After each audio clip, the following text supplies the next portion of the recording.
Bismillahirrahmanirrahim. Bismillahirrahmanirrahim. Assalamualaikum warahmatullahi wabarakatuh. Innal hamdalillahi nahmaduhu wa nasta'inuhu wa nastaghfiruh wa na'udzu billahi min syururi anfusina wa min sayyiati a'malina may yahdihillahu fala mudilla lahu wa may yudlil fala hadiyalah. Asyhadu an la ilaha illallah wahdahu la syarikalah wa asyhadu anna Muhammadan abduhu wa rasuluh. Qala Allah ta'ala ya ayyuhalladzina amanu taqullaha haqqa tuqatih wa la tamutunna illa wa antum muslimun. Amma ba'd.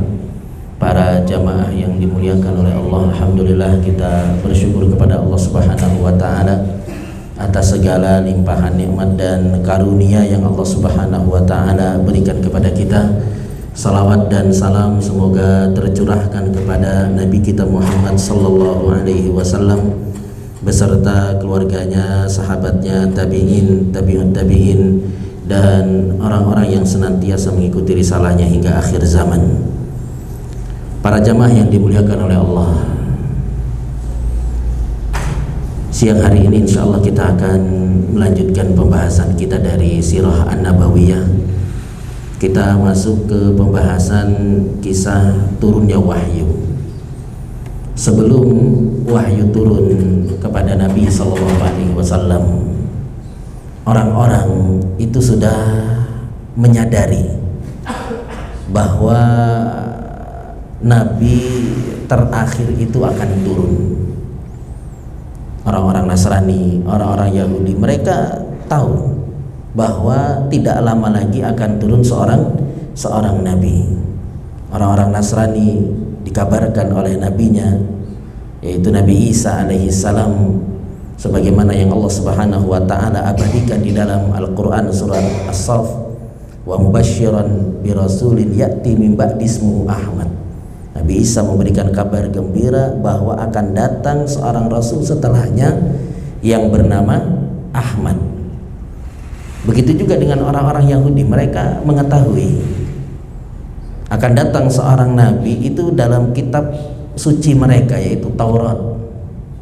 Makanya kenapa orang-orang Yahudi itu banyak tinggal di Madinah, karena disebutkan dalam kitab suci mereka bahwa nabi yang terakhir itu akan datang ke tempat yang banyak pohon kurmanya.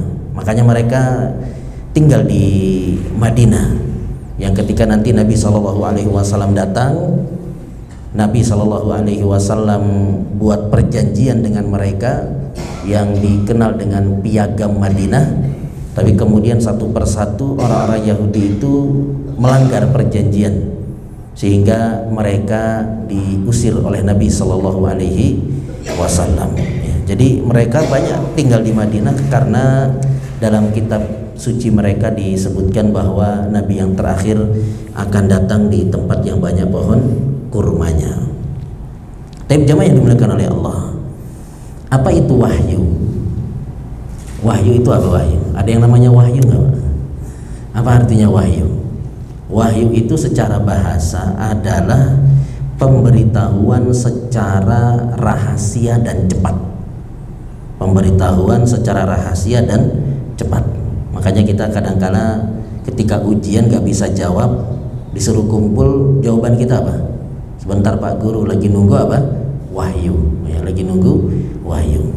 Adapun secara syar'i, wahyu itu adalah pemberitahuan dari Allah kepada para nabinya dan para rasulnya tentang syariat atau kitab yang hendak disampaikan kepada mereka, baik dengan perantara atau tanpa perantara. Ini wahyu secara syariat. Dan juga wahyu itu bisa didefinisikan dengan surat yang Allah Subhanahu wa taala kirimkan kepada seluruh manusia melalui perantara para nabi. Jadi wahyu itu adalah surat yang Allah Subhanahu wa taala kirimkan kepada seluruh manusia melalui perantara para nabi. Apa isi surat tersebut? Isinya adalah bimbingan Allah kepada seluruh manusia. Apa bentuk bimbingannya? Bentuk bimbingannya adalah perintah dan larangan. Maka siapa yang mengikuti bimbingan Allah, maka dia akan bahagia di dunia maupun di akhirat. Sebagaimana disebutkan dalam hadis, ya, permisalan Nabi SAW dengan umatnya itu seperti seorang raja yang hendak membuat istana. Di dalam istana itu ada rumah. Setelah rumahnya jadi, maka disiapkan sajian-sajian, ya, untuk mengundang orang-orang datang ke rumah tersebut. Maka diutuslah seseorang untuk mengundang masyarakat, untuk mengundang rakyat, ya. Dan dari undangan itu ada yang menyambut undangan, ada yang tidak menyambut apa? Undangan. Raja itu adalah Allah. Istana itu adalah agama Islam. Rumah yang ada dalam istana itu adalah surga. Dan yang diutus untuk mengundang masyarakat itu adalah siapa? Nabi.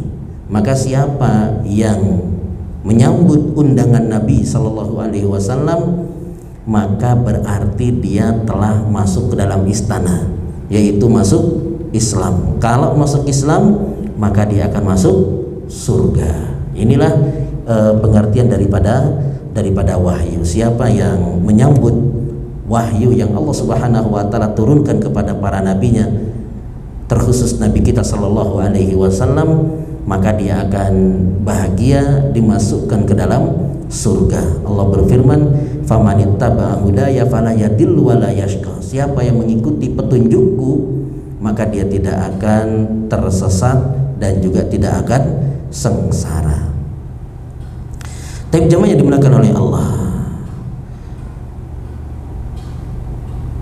wahyu itu memiliki beberapa macam,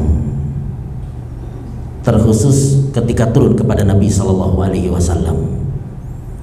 Ada wahyu yang turun itu yang pertama langsung dari Allah. Wahyu itu langsung dari Allah kepada nabinya. Ini ketika kapan, Pak? Wahyu langsung turun kepada Nabi dari Allah pada peristiwa apa? Isra dan Mi'raj, ya. Pada peristiwa Isra dan Mi'raj itu wahyu langsung dari Allah kepada Nabi, yaitu tentang salat lima waktu. Salat 5 waktu itu wahyu dari Allah langsung kepada Nabi Shallallahu Alaihi Wasallam. Kemudian model wahyu yang kedua adalah melalui perantara malaikat Jibril. Wahyu melalui perantara malaikat Jibril itu ada 2 model. Model yang pertama, malaikat Jibril datang kepada Nabi Shallallahu Alaihi Wasallam dalam wujud aslinya. Yang kedua adalah dalam wujud manusia, ya. Jadi wahyu melalui perantara malaikat Jibril, melalui perantara malaikat Jibril ada 2 model. Yang pertama adalah malaikat Jibril menampakkan wujud aslinya. Yang kedua adalah dalam wujud manusia. Malaikat Jibril menampakkan wujud aslinya, ya. Wujud asli malaikat Jibril seperti apa? Disebutkan malaikat Jibril itu memiliki sayap. Berapa sayapnya? Berapa sayapnya? Ada 600, ya. Dan satu sayapnya bila dibentangkan saddal ufuk, menutup timur dan barat, ya. Jadi malaikat Jibril datang kepada Nabi dalam wujud aslinya itu sebanyak berapa kali? Sebanyak 2 kali. Malaikat Jibril datang kepada Nabi Shallallahu Alaihi Wasallam dalam wujud aslinya itu sebanyak 2 kali.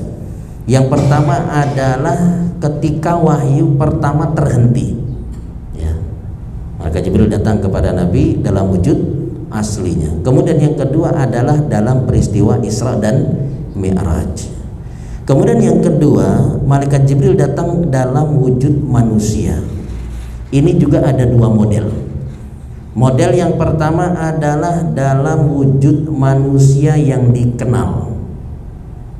Rasul kenal, sahabat-sahabat juga ketika melihat itu apa? Kenal.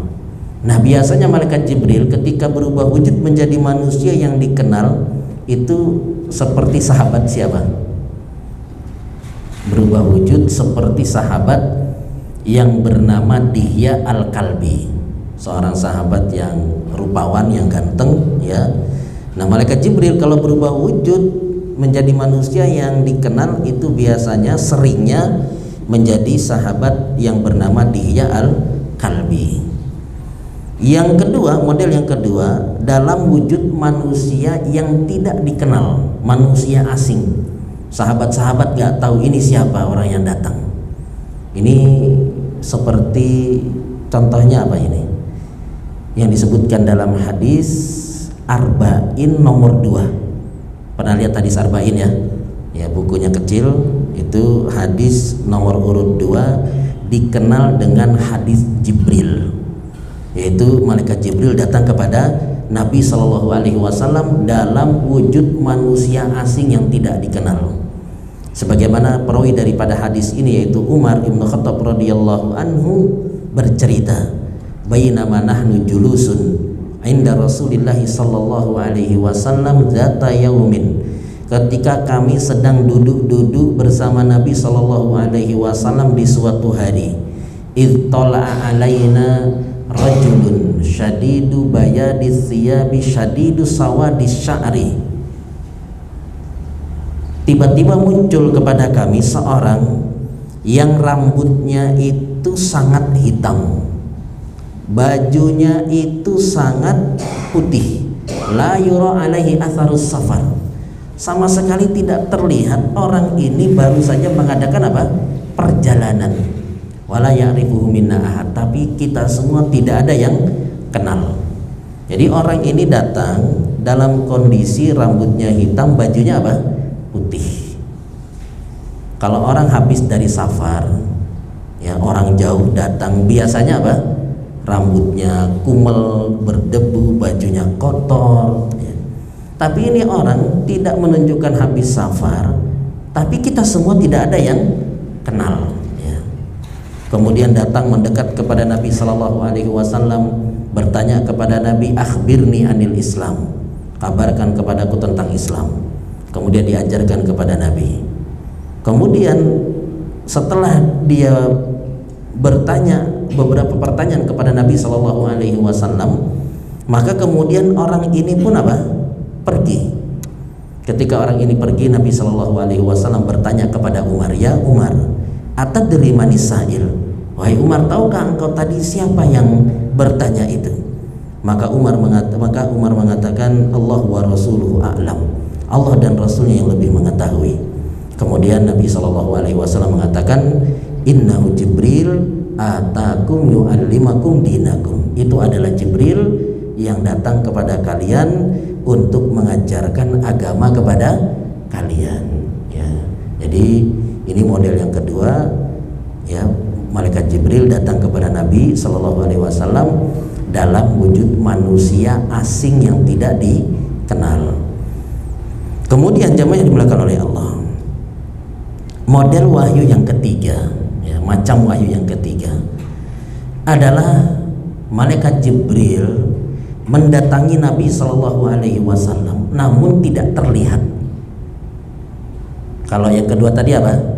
Terlihat, kadang terlihat dalam wujud aslinya, kadang terlihat dalam wujud manusia. Kalau yang ketiga, malaikat Jibril datang kepada Nabi tapi tidak terlihat. Namun Nabi Sallallahu Alaihi Wasallam menyadari kedatangan malaikat Jibril. Dari mana Nabi Sallallahu Alaihi Wasallam tahu malaikat Jibril itu datang? Yaitu dengan suara yang mengiringinya, yang kadangkala suara itu seperti suara lonceng, kadang juga suara itu seperti suara dengungan lebah, kadang juga suara itu seperti besi atau rantai yang ditarik di atas batu. Dan model wahyu seperti ini kalau sudah datang kepada Nabi, ini adalah model wahyu yang paling berat. Model wahyu yang paling berat adalah model wahyu yang seperti ini.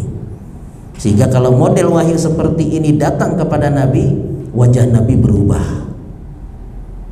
Kemudian beliau Shallallahu Alaihi Wasallam tubuhnya berkeringat padahal saat itu musim dingin. Dan bobot Nabi Shallallahu Alaihi Wasallam berubah drastis menjadi lebih berat, sehingga digambarkan oleh sahabat Zaid bin Thabit radhiyallahu anhu ketika Nabi Shallallahu Alaihi Wasallam sedang tidur di atas pahaku, ya. Jadi Nabi tidur, kepalanya di atas pahanya Zaid. Kemudian wahyu model ini datang, maka tubuh Nabi itu menjadi berat sampai-sampai aku merasa pahaku mau pecah, ya. Menunjukkan sangat berat sekali bobot Nabi Shallallahu Alaihi Wasallam, sampai-sampai Zaid bin Thabit merasa pahanya mau pecah. Dan juga digambarkan oleh Aisyah radhiyallahu anha, wahyu model ini kalau sudah turun dan Nabi Shallallahu Alaihi Wasallam berada di atas onta, maka perut onta itu hampir nyentuh tanah. Pernah lihat onta ya? Onta itu kan tinggi, kakinya apa? Panjang. Kenapa kaki onta itu panjang? Ya ini hikmah dari penciptaan onta dari Allah Subhanahu wa Ta'ala. Penciptaan onta itu adalah penciptaan yang sangat luar biasa. Makanya Allah mengatakan dalam surat apa? Dalam surat Al-Ghasyiyah, surat yang sering kita dengar pada salat Jumat atau salat Id, ya. Allah Subhanahu wa Ta'ala berfirman, afala yanzuruna ilal ibili kaifa khuliqat. Kenapa kalian tidak melihat kepada onta bagaimana dia diciptakan? Penciptaan onta ini penciptaan yang luar biasa. Di antaranya dibuat tinggi kakinya oleh Allah supaya apa? Supaya perutnya itu nggak kepanasan ketika melintas di atas padang pasir. Karena onta itu adalah safinatus sahara, kapal padang pasir, ya. Jadi dibuat tinggi supaya tidak merasa apa? Kepanasan. Nah, onta itu ketika dinaiki oleh Nabi Shallallahu Alaihi Wasallam, kemudian wahyu model ini turun, maka perutnya itu hampir nempel apa? Tanah. Menunjukkan wahyu model ini ketika turun kepada Nabi itu adalah wahyu yang paling berat diterima oleh Nabi Shallallahu Alaihi Wasallam. Kemudian model wahyu berikutnya adalah bisikan yang disampaikan malaikat ke hati Rasulullah Shallallahu Alaihi Wasallam. Kemudian yang terakhir di antara macam atau model wahyu adalah wahyu yang diturunkan kepada Nabi Shallallahu Alaihi Wasallam melalui mimpi, Makanya para sahabat ketika safar bersama Nabi kemudian ketiduran sehingga sampai matahari terbit itu belum bangun, ya, sehingga tidak salat apa? Subuh atau terlewat salat subuh. Sahabat sudah pada bangun tapi Nabi belum. Maka mereka tidak berani membangunkan Nabi Shallallahu Alaihi Wasallam. Dikhawatirkan Nabi sedang apa?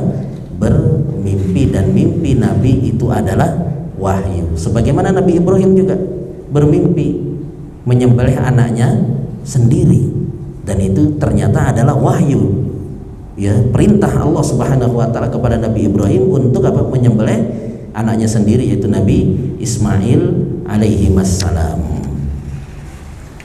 Tapi jemaah yang dimuliakan oleh Allah, sebelum wahyu turun kepada Nabi Sallallahu Alaihi Wasallam, ya, sebelum wahyu yang pertama kali turun kepada Nabi, ada beberapa muqaddimah yang dialami oleh Nabi Sallallahu Alaihi Wasallam.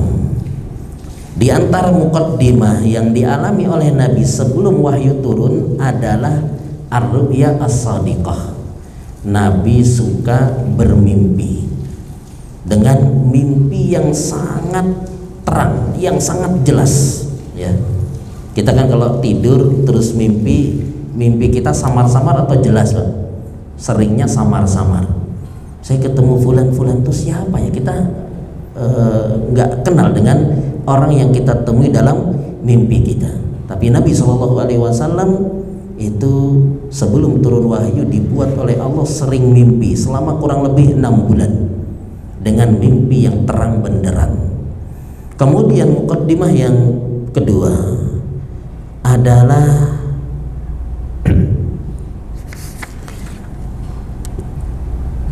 adanya batu yang suka mengucapkan salam kepada Nabi Shallallahu Alaihi Wasallam. Jadi keanehan yang berikutnya, sebelum turun wahyu ada batu yang suka mengucapkan salam kepada Nabi Shallallahu Alaihi Wasallam. Sebagaimana disebutkan oleh Nabi Shallallahu Alaihi Wasallam, inni la'arifu hajaran bi Makkah kana yusallimu alayya qabla an ub'ats inni la'ariful an.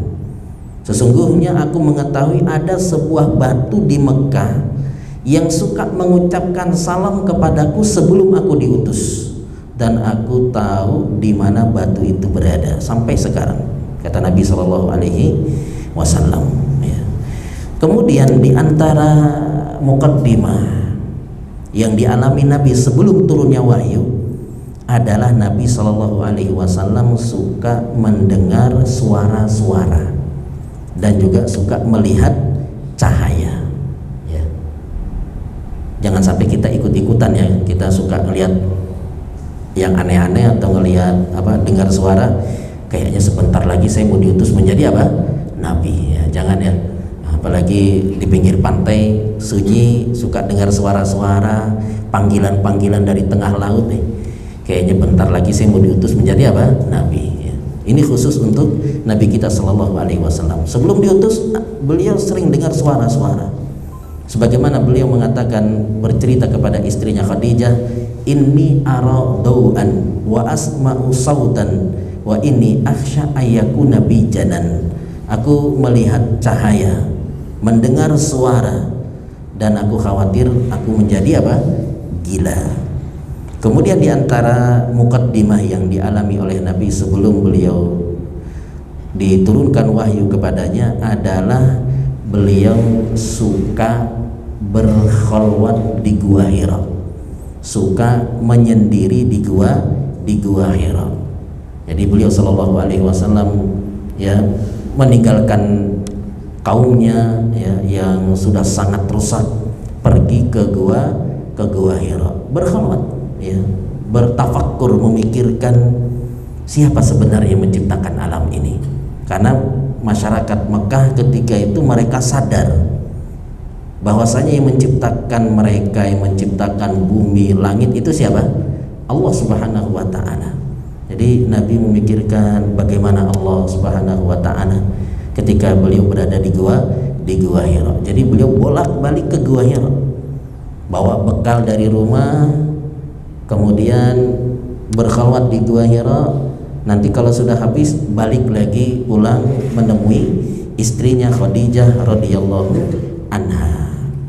Ketika Nabi Shallallahu Alaihi Wasallam sedang berada di gua Hira, maka tiba-tiba beliau didatangi oleh malaikat Jibril alaihissalam.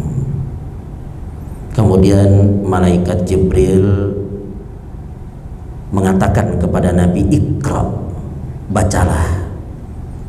Maka Nabi Shallallahu Alaihi Wasallam menjawab, ma ana biqari, saya tidak bisa membaca. Ketika Nabi menjawab saya tidak bisa membaca, maka malaikat Jibril alaihissalam memeluk Nabi Shallallahu Alaihi Wasallam dengan pelukan yang sangat keras, sampai-sampai beliau tidak bisa bernafas. Kemudian setelah itu malaikat Jibril melepaskan pelukannya, kembali bertanya kepada Nabi, atau kembali mengatakan kepada Nabi, Iqra, bacalah. Maka Nabi Shallallahu Alaihi Wasallam kembali mengatakan, ma ana biqari, saya tidak bisa membaca. Maka dipeluk lagi sama malaikat Jibril alaihissalam dengan pelukan yang sangat keras, yang sangat kenceng, sehingga Nabi tidak bisa bernafas. Kemudian setelah itu dilepaskan kembali, ditanya lagi dengan pertanyaan yang ketiga, atau dikatakan lagi kepada Nabi, ya, Iqra, bacalah.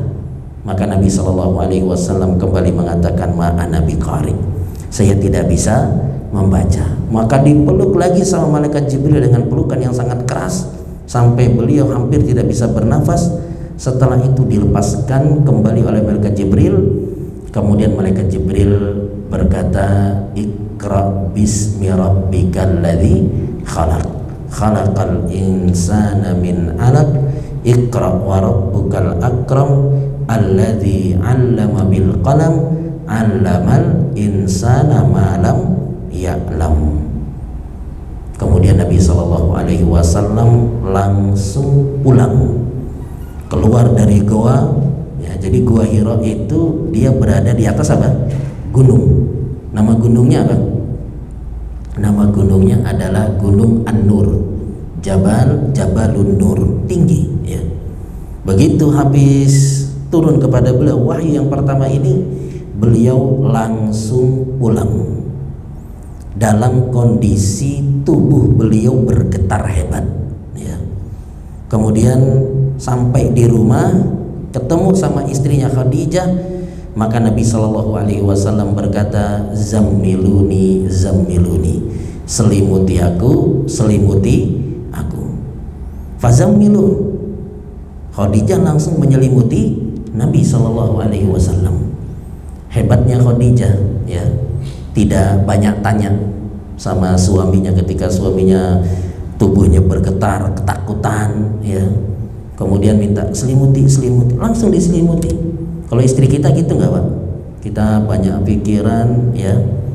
Pas pulang itu banting sepatu, buka, Umi buatkan teh dulu, Umi, ya. Apalagi kepala kita ada darahnya misalkan. Istri kita langsung buatin teh atau nanya dulu, Pak? Mesti nanya, kenapa, ya. Kok berdarah? Tanya dulu, ya, kepo dulu. Ya. Habis itu baru apa? Buatin teh. Kalau Khadijah, begitu Nabi mengatakan zammiluni, selimuti, langsung diselimuti. Hatta dhahaba anhu ar-raub, sampai rasa takut dalam diri Nabi SAW hilang. Barulah Nabi SAW bercerita sambil mengatakan kepada istrinya, wahai Khadijah, mali laqad khasyitu ala nafsi. Wahai Khadijah, aku takut suatu hal yang buruk menimpa diriku. Apa yang ditakutkan oleh Nabi SAW disebutkan oleh Imam Ibnu Hajar rahimahullah. Di antara yang ditakutkan oleh Nabi, ya, keburukan menimpa dirinya adalah gila. Kenapa gila? Karena biasanya orang gila itu melihat sesuatu yang tidak dilihat oleh orang yang waras, ya. Makanya Nabi mengira dirinya akan menjadi orang gila. Tadi di gua itu ada yang memeluk beliau. Yang kedua yang dikhawatirkan keburukan menimpa diri beliau adalah kematian, ya. Maka Khadijah radhiyallahu anha, seorang wanita yang cerdas, menenangkan suaminya dengan mengatakan, kalla abshir fa wallahi la yuhzikallahu abada. Ya.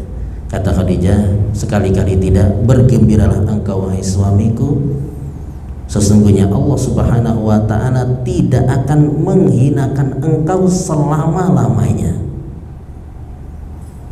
Dari mana Khadijah bisa seyakin itu mengatakan demikian, bahwa suaminya tidak akan dihinakan oleh Allah selama-lamanya? Beliau menyebutkan alasannya, ya. Beliau menyebutkan alasannya. Beliau mengatakan, innaka latasilur rahim, engkau itu orang baik, engkau adalah orang yang suka menyambung tali silaturahim. Watasdukul hadis, ucapanmu selalu jujur.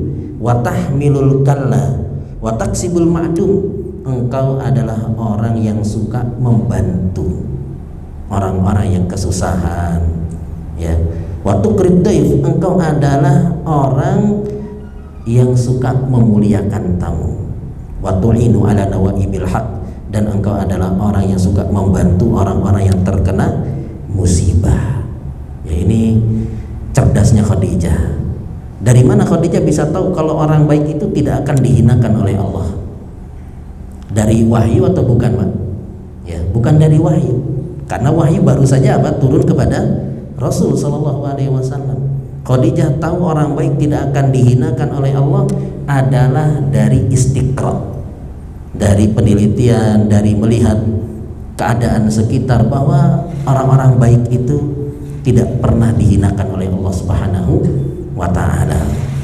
Kemudian Khadijah radhiyallahu anha membawa suaminya Rasul sallallahu alaihi wasallam kepada anak saudaranya atau kepada sepupunya yang bernama Waraqah bin Naufal, yang mana Waraqah bin Naufal ini adalah seorang Nasrani pembaca Injil yang asli, seorang apa? Nasrani yang masih murni kenasraniannya, ya, dibawa kepada Waraqah bin Naufal. Ini cerdasnya Khadijah yang berikutnya, tidak membawa suaminya ke dukun. Padahal ketika itu orang-orang Arab kalau ada masalah mesti membawa permasalahannya kemana? Ke dukun. Seperti ketika permasalahan sumur Zam-Zam, ada yang masih ingat ya Pak?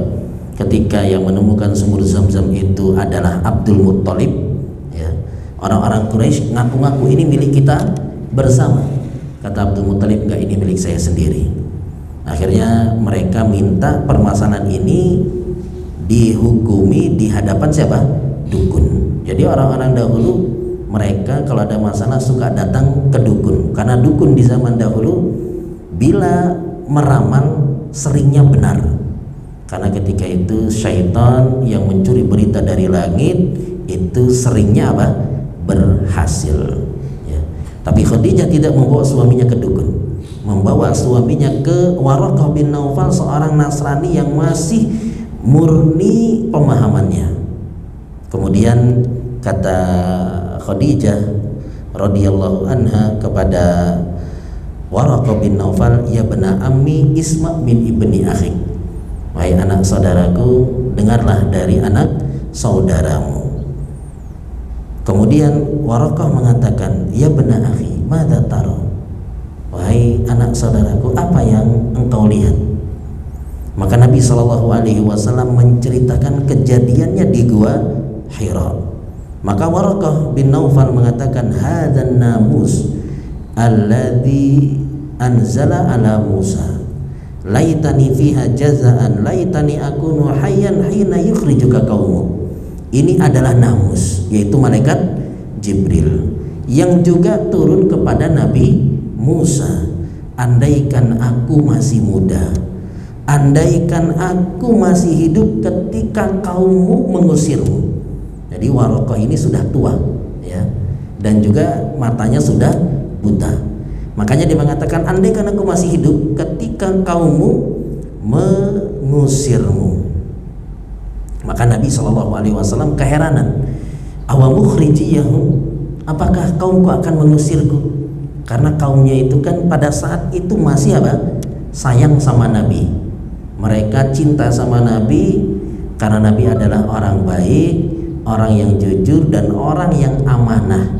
Makanya mereka menitipkan barang-barang berharga mereka kepada Nabi SAW.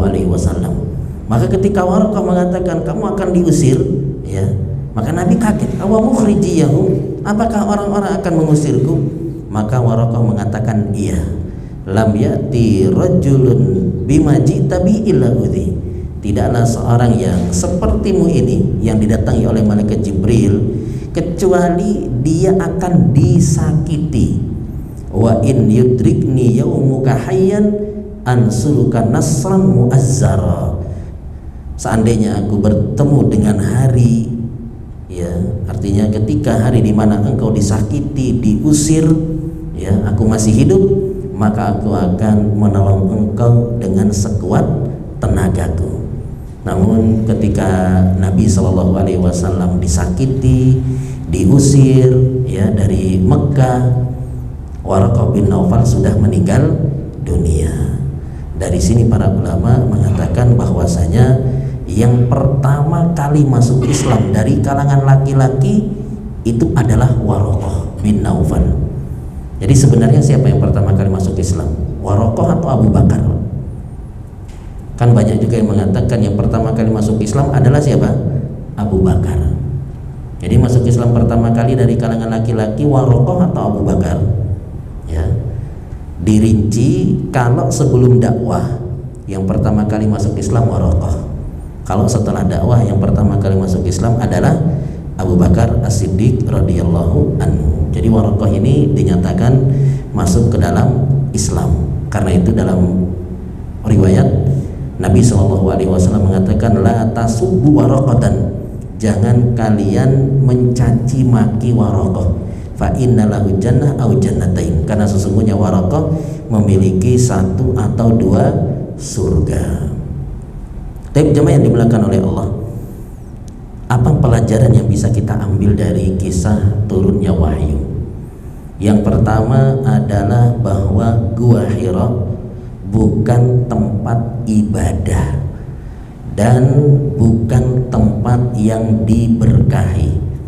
Maka kita kalau umroh atau haji, jangan memaksakan diri ke Gua Hira untuk beribadah di sana. Tapi kalau mau melihat bagaimana perjuangan Nabi, boleh. Tapi kalau niat banget dari hotel pengen ibadah di sana, maka ini tidak dianjurkan. Bukan tempat ibadah dan juga bukan tempat yang diberkahi. Kemudian pelajaran yang kedua adalah Nabi Sallallahu Alaihi Wasallam adalah seorang yang ummi. Ummi itu apa? Ummi tidak bisa baca dan tulis. Apa hikmahnya Nabi tidak bisa baca dan tulis? Hikmahnya adalah untuk memperkuat bahwasanya Al-Quran itu benar-benar dari Allah Subhanahu wa Ta'ala, bukan karangan Nabi Sallallahu Alaihi Wasallam. Karena orang-orang Quraisy menuduh Al-Quran itu karangan Nabi yang dibaca dari kitab-kitab sebelumnya kemudian disalin ulang, jadilah apa? Al-Quran. Maka Nabi Shallallahu Alaihi Wasallam itu seorang yang ummi, untuk mempertegas Al-Quran itu bukan dari Nabi tapi dari Allah. Bahkan keummian Nabi ini sampai beliau meninggal dunia. Nanti akan ada kisah ketika Sulhul Hudaybiyah, perjanjian Hudaybiyah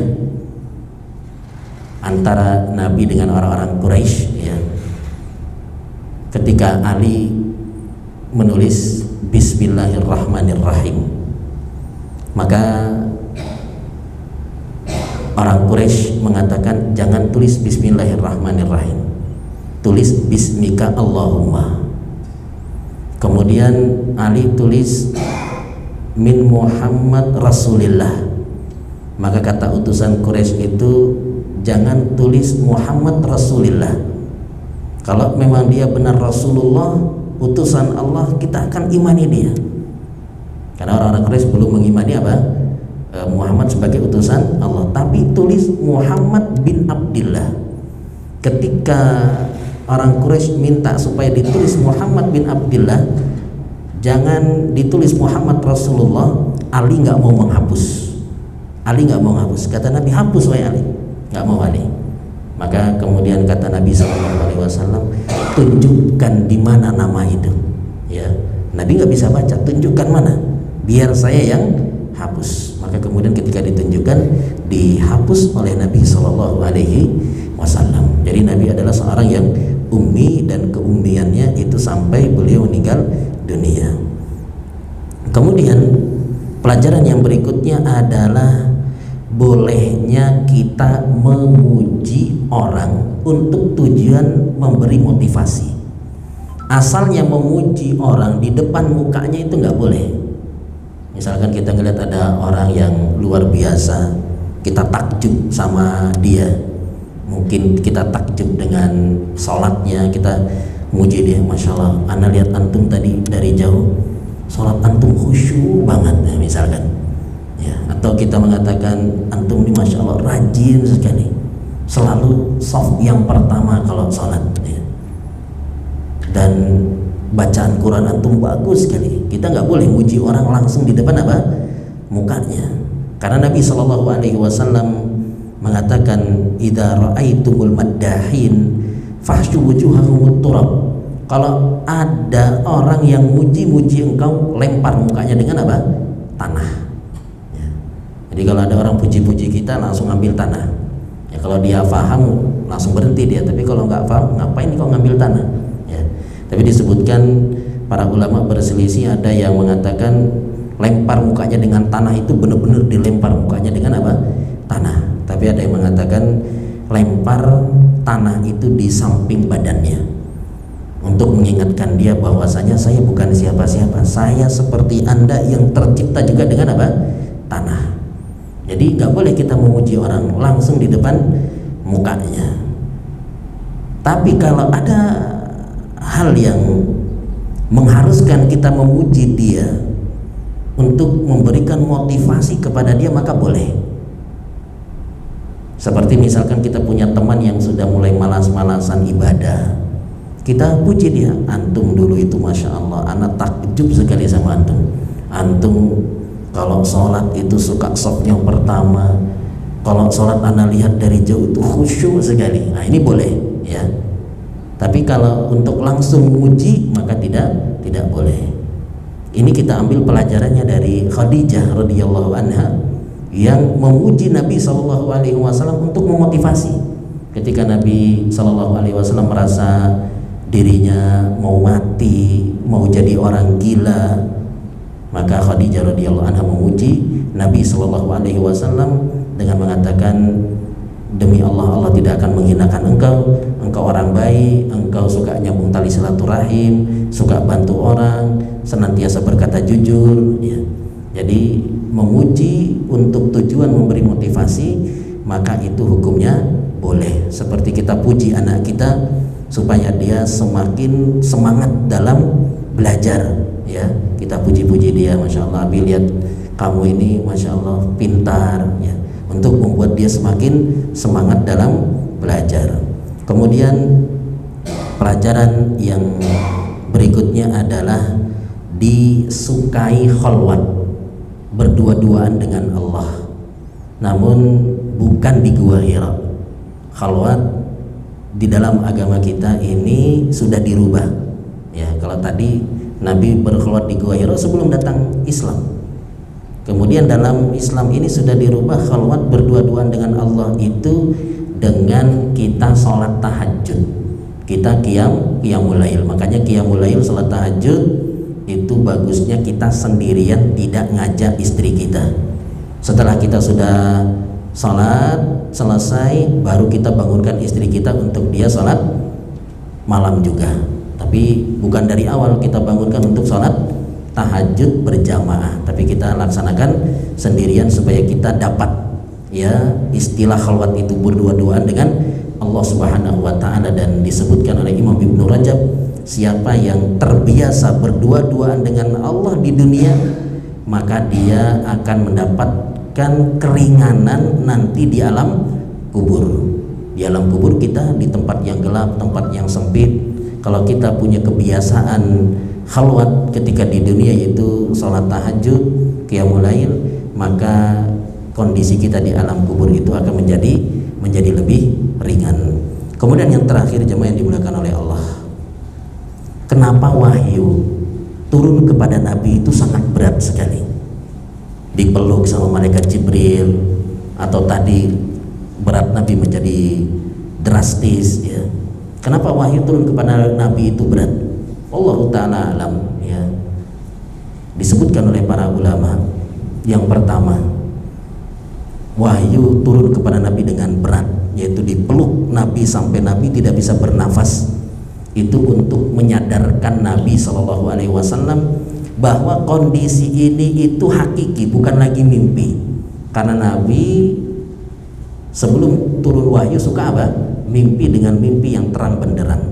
Maka dipeluk sama malaikat Jibril untuk menyadarkan bahwasanya ini hakiki, bukan mimpi. Kemudian yang kedua, karena ujian untuk para nabi itu memang ujian yang berat ya. Nabi SAW mengatakan, asyaddun nasi balaan al-anbiya, orang yang paling berat ujiannya itu adalah para nabi, sumal amsal fal amsal, kemudian yang serupa dan yang serupa dengan para nabi itu dari kalangan orang-orang saleh. Kemudian yang ketiga, untuk mengajarkan Nabi bahwa wahyu yang seterusnya juga akan lebih berat dari yang pertama ini. Maka hikmahnya jemaah yang dimuliakan oleh Allah, ketika kita tahu bahwa wahyu turun kepada Nabi itu dengan keadaan yang sangat berat, maka hendaknya itu menjadikan kita lebih mengagungkan Al-Quran. Nabi menerima wahyu itu dengan kondisi yang sangat berat, maka hendaknya ini menjadikan kita lebih mengagungkan Al-Quran. Jangan sampai Al-Quran itu kita sia-siakan, gak pernah kita baca kecuali hanya di bulan Ramadan. Wallahu ta'ala alam. Demikian yang bisa disampaikan pada kesempatan siang hari ini. Mudah-mudahan apa yang disampaikan ini bermanfaat bagi kita semua. Kurang lebihnya mohon maaf. Kita tutup dengan doa kafaratul majelis. Subhanakallahumma bihamdik, asyhadu an la ilaha illa anta astaghfiruka wa atubu ilaik. Wassalamualaikum warahmatullahi wabarakatuh.